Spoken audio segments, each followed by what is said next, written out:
Not having the right people in place at the right time will get you out here in these streets and get you embarrassed.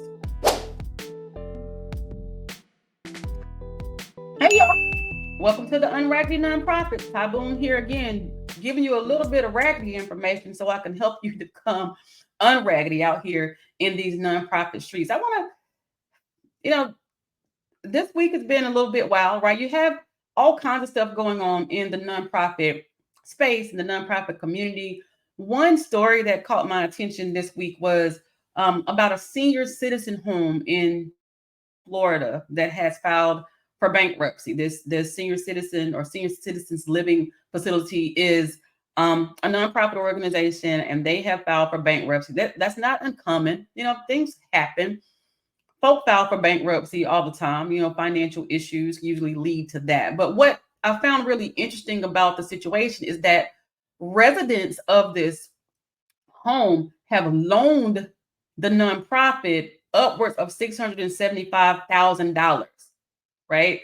Individual residents of this home has loaned the nonprofit monies, I'm assuming, so that it could stay afloat. It seemingly has had some issues since 2016 or so, and have decided to file for bankruptcy. When they contacted the representatives of the nonprofit, there was not much to be said other than the fact that they are filing for bankruptcy and that this was in the best interest of the organization.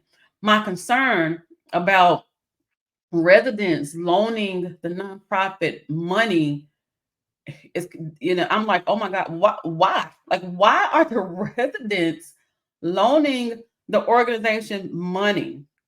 That's an issue.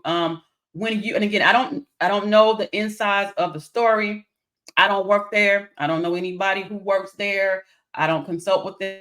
Then attached to me, that's attached to them. All I can do is assume that there is a really big problem, especially when you're talking about the residents, those who live there in the facility, who are clients of the nonprofit, loaning the nonprofit money. Here we are, an organization that is designed to help a certain population, and they are loaning us money. That's not good at all. So I bring them up not just to talk about them. Again, I don't know any insides of what's happening with them, but to talk to you. To talk to you about understanding the difference between your priority population, those people who you serve no matter what, those people who you are put here to do for, and then your target audience. And I know folk, out here in these nonprofit streets, they kind of, they're the same people for a lot of people, right? But for me, they're not. Your target audience are those people who you want to serve you. So those people who, for example, this organization needed to get money from, or who they needed people to donate to them, that would be their target, because the banks, those people would be their target. The priority population, those senior citizens that they serve, those are the people who are their priority, who they have to take care of no matter what. For you, you have to take care of the people no matter what your situation is. You should never get from them, especially not money, right? What you're supposed to do in a public charity is, you're gonna be able to utilize your population for service numbers. You're gonna be able to utilize the results that you give them so that you can attract more revenue and more support into your organization. But you're never supposed to take from them.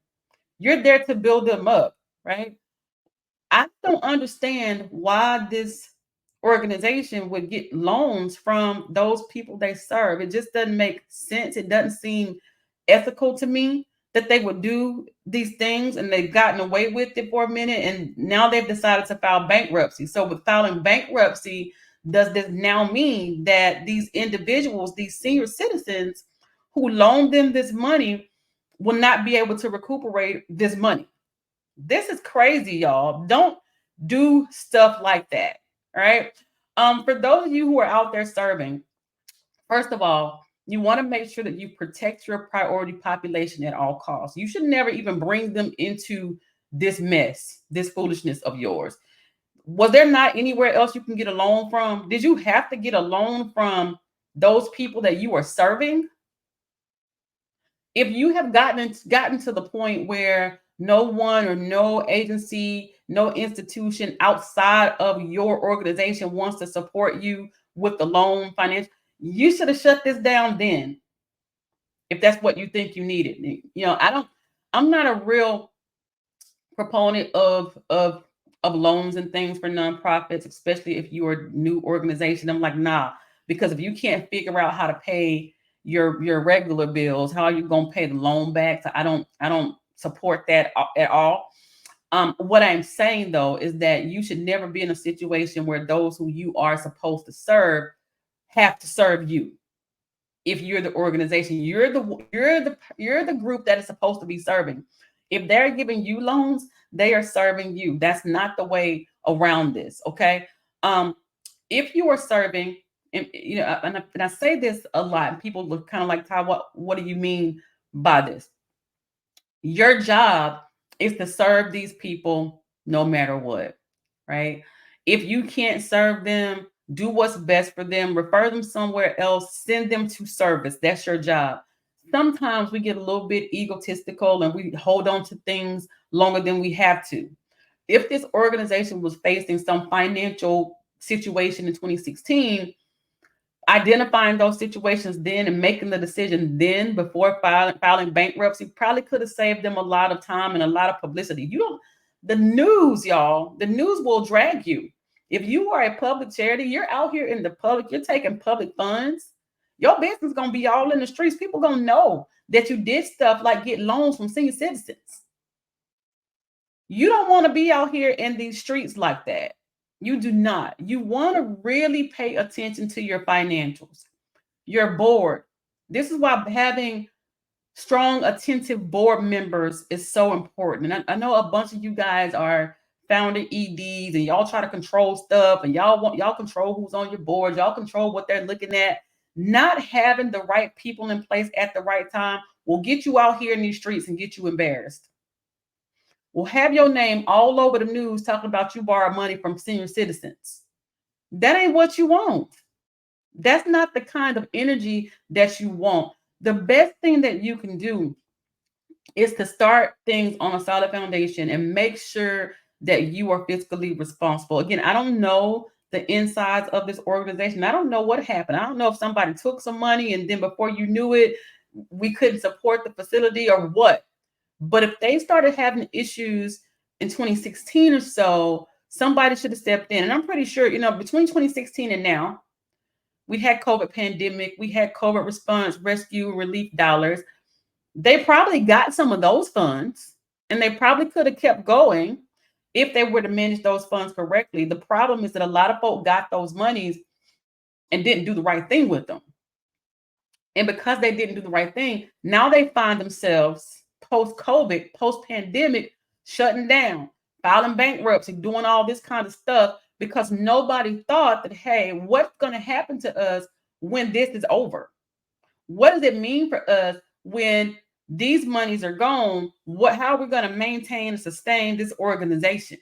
Again, I don't know the insides of the story. All I know is that it says that this organization borrowed money from its residents.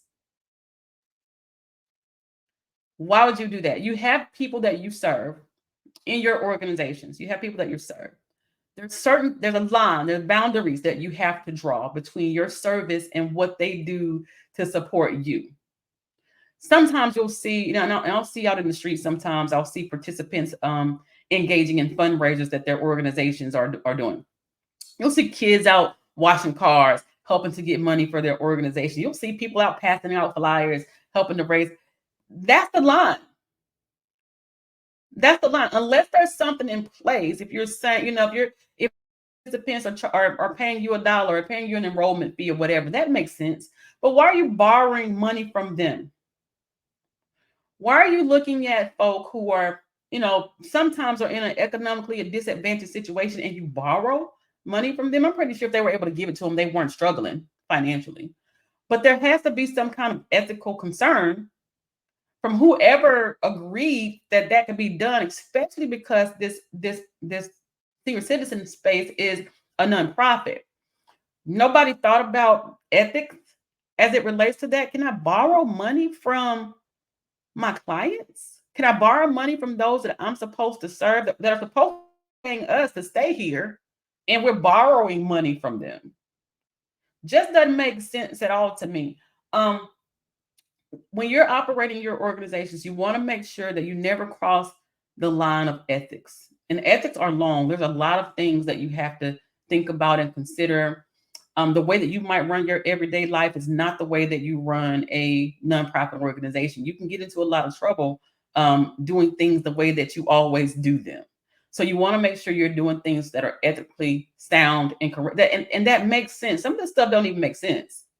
Like you knew, like it just doesn't make sense to even start trying to do some of these things, right?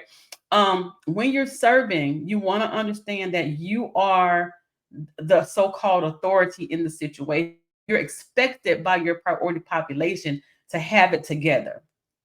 If you're saying to your priority population, this is what we do, this is how we support you, they're expecting for you to have it together. They're not expecting for you to borrow from them.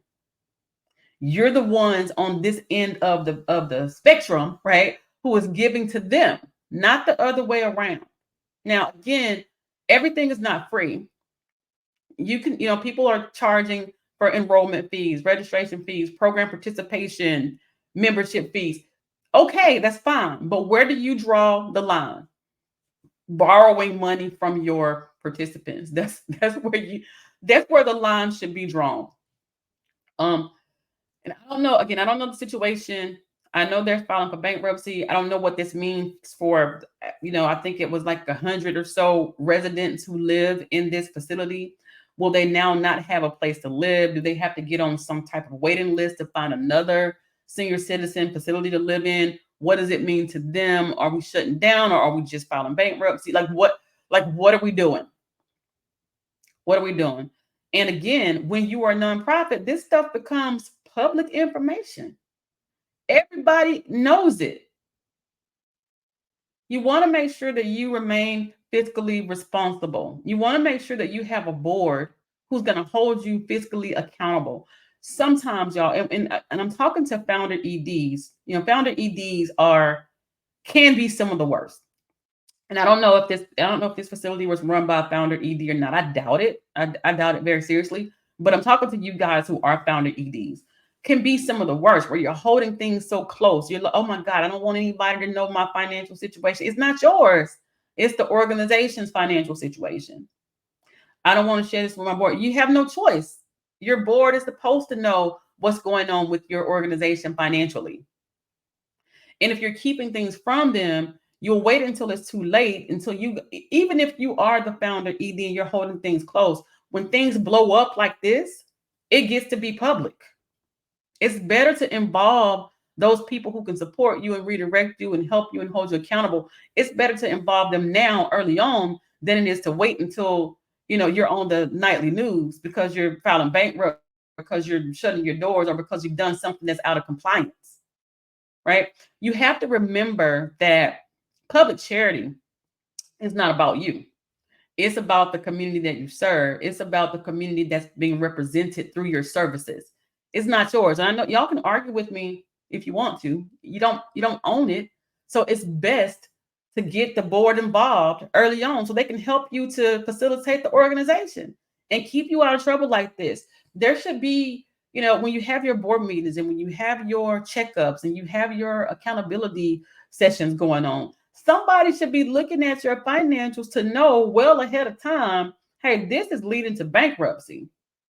This, whatever activities that we have going on here are not producing anything, are not conducive to the kind of success that we want to have in this organization. And sooner or later, we're going to be bankrupt. I'm not saying that didn't happen.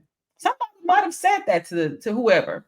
They might have said, you know what, this looks very bankruptcy type to me. Something going on, right? We're not going to be able to sustain. But having those people in place, make sure that you don't end up in the news. Make sure that you have borrowing from your residents. That's what, like I said, bankruptcy and closing your doors. That's the way of business. Sometimes it's okay. We just can't make it. We're just not going to be able to make it out here. But when when your resident loans you money between 300 something thousand and 600 something thousand dollars that you borrowed from people that you're supposed to be taking care of, that's a problem. How did we get here? Whose bright idea was that?